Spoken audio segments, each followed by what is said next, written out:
Movie की शुरुआत Minnesota के जंगलों में अंधेरी रात से होती है, जहां एक यूट्यूबर कैमरे पर बता रहा होता है कि 4 साल पहले टॉमी नाम का एक लड़का इसी जंगल के तालाब में रहस्यमयी तरीके से मरा मिला था। उसका चेहरा बुरी तरह से फाड़ा हुआ था। डॉक्टरों ने वजह जंगली जानवरों को बताया, लेकिन यूट्यूबर को इस बात पर यकीन नहीं है। इसलिए वह कहता है कि मैं खुद सच्चाई खोजने आया हूं, और अगर आप भी सच्चाई जानना चाहते हैं तो मेरे चैनल में जुड़कर मेरी इन्वेस्टिगेशन को फॉलो करें। उसने अपने चेहरे पर अजीब सा मास्क भी पहना होता है। इसी दौरान उसी जंगल में मौजूद पूरी तरह सर्विलांस सिस्टम लगे एक घर में रहने वाली एक औरत भी अचानक सिक्योरिटी अलर्ट सुनकर जाग जाती है, और वह भी जल्दी से एक मास्क पहन लेती है। कैमरे चेक करने पर उसे पता चलता है कि उसका डॉग घर से बाहर निकल गया है। इसलिए वह बाहर जाकर सिटी बजाते हुए अपने डॉग को बुलाने लगती है और उसे ढूंढते हुए जंगल में आ जाती है, जहां उसे एक जगह अपने डॉग का कॉलर पड़ा मिलता है। लेकिन वह कुछ समझ पाती उससे पहले ही अचानक कोई खतरनाक जानवर उस पर भी हमला कर देता है। अगले दिन उस औरत की लाश जंगल में पड़ी मिलती है और उसका चेहरा भी बुरी तरह से फाड़ा हुआ होता है। अब हम उसी औरत की बेटी एलिस को देखते हैं, जो वॉशिंगटन में अपने बॉयफ्रेंड चार्ली के साथ रहती है। दोनों अपनी जिंदगी में खुश हैं। एलिस एक वेट डॉक्टर है, इसलिए अगले दिन उसे एक फार्म मालिक बुलाता है, क्योंकि उसका डॉग बहुत ज्यादा एग्रेसिव हो चुका होता है। एलिस वहां पहुंचकर डॉग को बेहोश करने की दवाई देने वाली होती है, लेकिन डॉग अचानक उस पर ही हमला करने लगता है, तो किसान सही समय पर उसे बचा लेता है। वहां से निकलते समय एलिस को एक कॉल आता है, जिसमें बताया जाता है कि उसकी मां की लाश जंगल में मिली है। यह सुनकर एलिस को घबराहट में उल्टी जैसा महसूस होने लगता है। वह अपनी मां का अंतिम संस्कार करने के लिए इमरजेंसी में सालों बाद मिनेसोटा लौट आती है, जहां पुलिस स्टेशन में उसे पता चलता है कि एक स्थानीय लड़के ने उसकी मां की लाश देखी थी, और उसकी मां को पहले से दिल की बीमारी भी थी।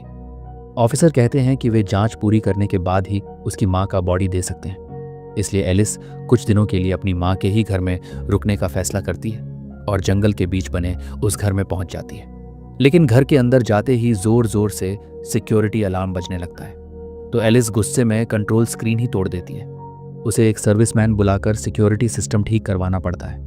फिर वह बाहर घूमते हुए चार्ली को भी कॉल करके बताती है कि उसकी मां मर चुकी है, क्योंकि वह चार्ली को बिना बताए ही यहां आ गई थी। इसी दौरान घर के अंदर कोई जानवर अजीब तरह की आवाजें करते हुए घूमने लगता है, लेकिन एलिस उसे देख नहीं पाती है। जब वह कार से अपना सामान निकालने जाती है तो देखती है कि उसकी कार ऑटो लॉक हो गई है।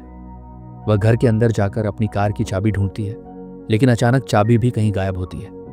मजबूर होकर वह रेंटल कार कंपनी को कॉल करके डुप्लीकेट चाबी भेजने की रिक्वेस्ट करती है और खुद भी किसी तरह कार खोलने की कोशिश करती है, लेकिन संतुलन बिगड़ने पर वह जमीन पर गिर जाती है। तभी अचानक उसे पास ही पड़ी एक लोमड़ी की लाश दिखाई देती है और उसका चेहरा भी अजीब तरह से फाड़ा हुआ होता है। एलिस थोड़ा घबरा जाती है। उसी रात जब एलिस सो रही होती है तो उसे भी अचानक ऊपर से किसी डॉग के भौंकने और घर में किसी के घूमने जैसी आवाजें आने लगती हैं। वह सीढ़ियों से ऊपर जाकर लॉन्ड्री रूम में पहुंचती है तो देखती है कि जो कपड़े उसने ड्रायर में डाल रखे थे वे बुरी तरह से फट चुके हैं। उसी पल अचानक फिर से सिक्योरिटी अलार्म भी बज उठता है, जैसे बाहर कोई हरकत हुई हो। एलिस तुरंत खिड़की से बाहर देखती है, लेकिन वहां भी कोई नजर नहीं आता है, पर कंट्रोल स्क्रीन पर कोई अजीब जानवर जैसी चीज भागती हुई दिखती है। अगली सुबह एलिस पुलिस को कॉल करती है, लेकिन कॉल सीधे वॉइसमेल पर चली जाती है, तो वह कोई मैसेज नहीं छोड़ती और थोड़ा मन हल्का करने के लिए म्यूजिक सुनते हुए अपने पुराने कमरे में रखे अपने पुराने कपड़े ट्राई करती है।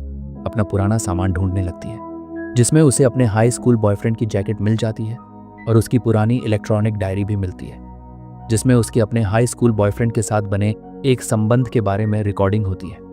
साथ ही एक रिकॉर्डिंग से पता चलता है कि उसकी मां बहुत सख्त, गुस्सैल और दबाव डालने वाली थी। थोड़ी देर बाद एलिस को फिर से एटिक से वैसी ही आवाजें आने लगती हैं। वह किसी तरह हिम्मत करके ऊपर जाती है तो वहां बस एक चूहा मिलता है, लेकिन वह महसूस नहीं कर पाती कि उसके ठीक पीछे वही जानवर जैसी डरावनी चीज भी चल रही होती है।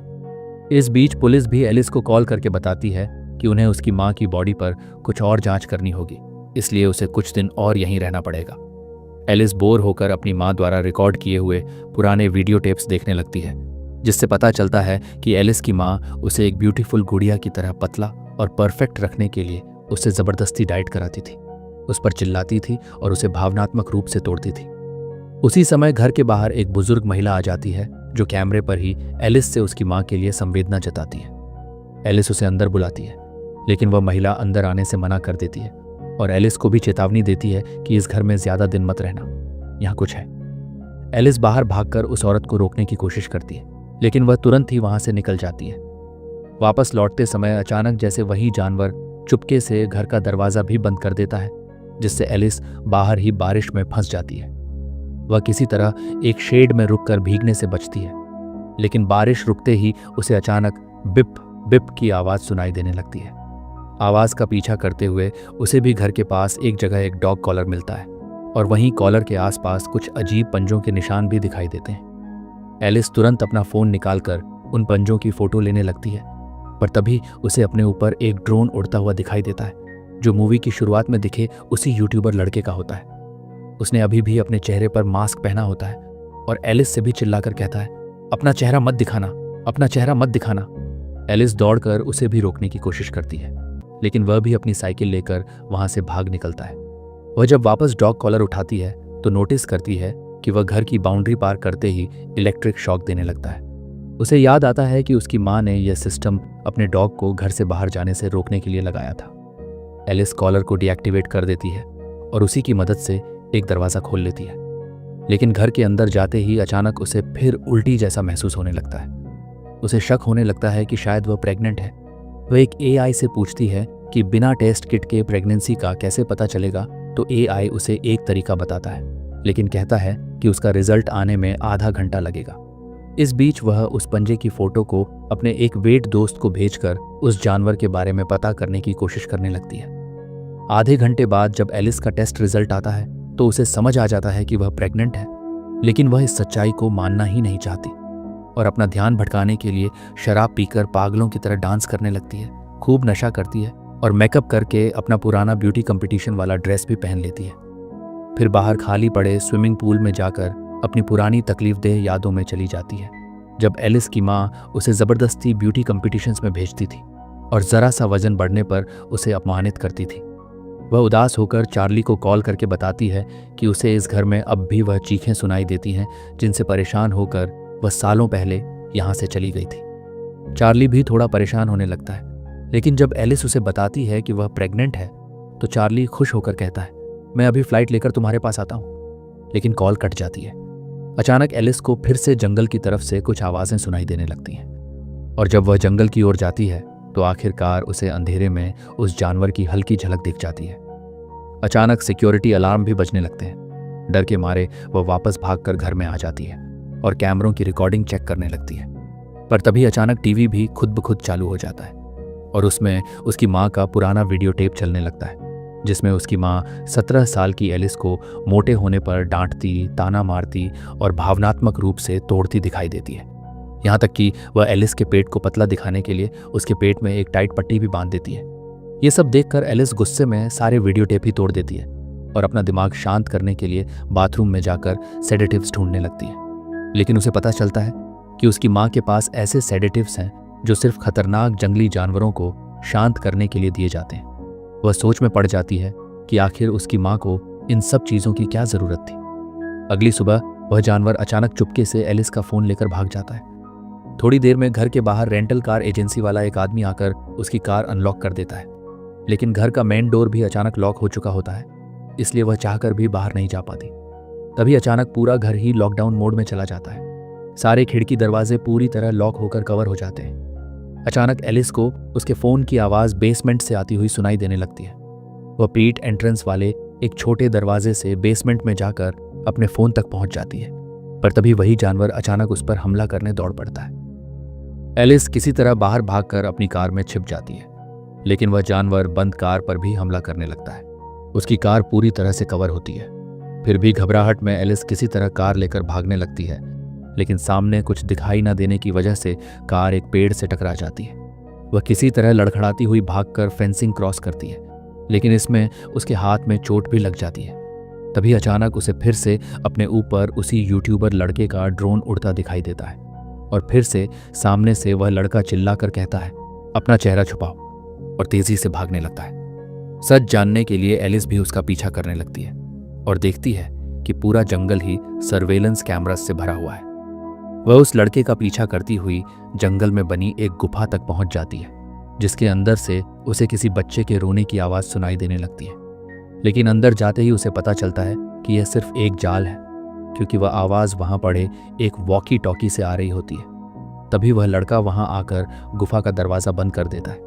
वह वॉकी टॉकी पर कहता है, डरो मत, मैंने तुम्हें यहाँ सिर्फ सुरक्षित रखने के लिए बंद किया है और मैं कल वापस आऊँगा, कहकर वहाँ से भाग जाता है। लेकिन वह गुफा उस लड़के के सीक्रेट बेस की तरह होती है, इसलिए एलिस को वहाँ उस लड़के द्वारा जमा किए गए बेहद सारे सबूत मिलते हैं, जिससे उसे पता चलता है कि वह जानवर जिस भी इंसान से मिलता है उसका चेहरा बुरी तरह से नोच देता है। वहाँ लगे सर्वेलेंस कैमरों की फुटेज देखकर उसे पता चलता है कि चार्ली भी घर पहुँच चुका है और किसी ने उसे गेट खोलकर अंदर भी जाने दिया है। एलिस बुरी तरह घबरा जाती है, लेकिन वह चाहकर भी कुछ नहीं कर पाती। थोड़ी देर बाद वह लड़का वहाँ लगे एक कैमरा और माइक्रोफोन के जरिए फिर से एलिस से बात करता है। तो एलिस उससे पुलिस बुलाने के लिए गिड़गिड़ाती है, लेकिन वह लड़का बताता है कि उसने ही जंगल में ये कैमरे लगाए हैं और वह पिछले 2 सालों से उस जानवर की मूवमेंट पर नज़र रख रहा है। वह एलिस से कहता है, मैं पुलिस बुला दूंगा, लेकिन तुम्हें मेरी एक शर्त माननी होगी। तुम्हें उस घर में जाकर मेरे नाइट विजन कैमरा से उस जानवर की फुटेज रिकॉर्ड करनी होगी, ताकि हमें सच पता चल सके कि आखिर वह क्या चीज़ है। एलिस उसकी बात मान लेती है और उसका कैमरा और वॉकी टॉकी लेकर भागती हुई किसी तरह चार्ली को बचाने घर तक पहुंच जाती है। लेकिन जब तक वह चार्ली के पास जाती है तब तक वह जानवर चार्ली का चेहरा भी बुरी तरह नोचकर उसे मार चुका होता है। वह लड़का वॉकी टॉकी पर फिर से एलिस को चेतावनी देता है, चेहरा मत दिखाना, टॉर्च मत जलाना और उसकी आंखों में मत देखना। एलिस अब नाइट विजन कैमरा लेकर पूरे घर में उस जानवर को ढूंढने लगती है। तभी अचानक एटिक का दरवाज़ा अपने आप खुल जाता है, लेकिन एलिस ऊपर जाने की हिम्मत नहीं कर पाती। पूरे घर में उस जानवर की आवाज़ गूंज रही होती है। धीरे धीरे कैमरा की बैटरी भी लो होने लगती है। एलिस घर से बाहर निकलने की कोशिश करती है, लेकिन मेन डोर फिर से लॉक हो चुका होता है और उसे पता भी नहीं चल पाता कि उसी पल वह जानवर उसके बिल्कुल पीछे बैठा हुआ होता है। एलिस घबराकर दूसरे रास्ते ढूंढती है, लेकिन हर रास्ता बंद होता है। तभी अचानक वह जानवर अंदर एक कमरे से उसकी तरफ पुराने वीडियो टेप्स फेंकने लगता है, जैसे वह एलिस को उन वीडियो टेप्स को दिखाना चाह रहा हो। लेकिन एलिस बुरी तरह डर रही होती है। अचानक उसे एक कमरे में वह जानवर भागता हुआ दिखता है और तभी उसका कैमरा भी बंद हो जाता है। एलिस घबराहट में एक फ्लैशलाइट ढूंढ लेती है, लेकिन ऐसा करके वह उस लड़के की टॉर्च ऑन न करने वाली बड़ी चेतावनी भूल जाती है, जिससे वह जानवर एलिस पर भी हमला करके उसे गिरा देता है और धीरे धीरे उसके ऊपर आकर एक म्यूजिकल खिलौने के जरिए एक शब्द बोलता है, अदर, जैसे वह एलिस को कुछ समझाना चाह रहा हो। लेकिन एलिस कुछ समझ नहीं पाती, बस डर कर चेहरा छुपाए स्थिर पड़ी रहती है। तभी अचानक पुलिस अंदर आ जाती है और एलिस को बचा लिया जाता है। अगली सुबह उस जानवर को हॉस्पिटल भेज दिया जाता है, लेकिन एलिस अब भी पूरी तरह ट्रॉमेटाइज्ड होती है। पर उसे अपनी माँ की एक बात याद आती है, जो शुरू किया है उसे पूरा करके ही छोड़ना। तो एलिस बाकी बचे वीडियो टेप्स देखने लगती है, जिससे उसे एक सच्चाई का पता चलता है कि वह उस समय असल में मोटी नहीं हो रही थी, बल्कि प्रेग्नेंट थी। और उसी दौरान उसकी माँ ने उसे जबरन ब्यूटी कॉम्पिटिशन्स के लिए तैयार करने पर जोर दिया। हालत बिगड़ने पर एलिस ने बच्चे को जन्म दिया, लेकिन आघात के कारण उसके दिमाग ने उस याद को पूरी तरह मिटा दिया था और उसकी माँ ने उसके बच्चे को कहीं छिपा दिया। एलिस की हालत बिगड़ने लगती है, इसलिए उसे तुरंत हॉस्पिटल भेज दिया जाता है। इस बीच मौका पाकर वह यूट्यूबर एलिस के घर बेसमेंट में पहुंच जाता है और अपने सब्सक्राइबर्स को बताता है कि अब तो मेरी बात पर यकीन करना होगा कि यह किसी जंगली जानवर का काम नहीं है, बल्कि यही वह छोटी अंधेरी जगह है जहां सालों तक उस प्राणी को कैद रखा गया था। इसलिए वह डर और गुस्से में ऐसा बन गया। थोड़ी देर बाद अचानक हॉस्पिटल का फायर अलार्म भी बजने लगता है। सारे लोग बाहर भागने लगते हैं, लेकिन एलिस समझ जाती है वह जानवर अभी भी उससे संपर्क करना चाह रहा है। उसे हॉस्पिटल में भी उस म्यूजिकल खिलौने की आवाज़ सुनाई देती है और जब वह उस आवाज़ का पीछा करती है तो उसे बाथरूम में वही खिलौना पड़ा मिल जाता है, जिससे वह जानवर उसे अदर लिखकर कुछ समझा रहा था। एलिस देखती है कि उस खिलौने का एम बटन टूटा हुआ है। उसे समझ आ जाता है कि वह जानवर उसे मदर कहना चाह रहा था और वह कोई जानवर नहीं बल्कि उसका ही बच्चा है। तभी एलिस के पीछे वह जानवर आ जाता है जो असल में इंसान ही होता है, लेकिन एलिस की माँ ने सालों तक कैद में रखकर और जानवरों की दवाइयाँ देकर उसे जानवर जैसा बना दिया था। वह धीरे से अपना मास्क निकालता है, मानो कह रहा हो, देखो माँ, तुम्हारी माँ ने तुम्हारे बेटे की क्या हालत कर दी है। एलिस की आंखों में भी आंसू भर आते हैं। उसे समझ आ जाता है जो आवाज़ें वह पहले घर में सुना करती थी वह सच थी। वह उसके बेटे की ही आवाज़ें थीं जो सालों तक बस घर के अंदर ही बंद था। इसी के साथ मूवी यही खत्म होती है। उम्मीद है आपको कहानी अच्छी लगी होगी। कहानी अच्छी लगी हो तो चैनल को सब्सक्राइब कीजिए। Thank you.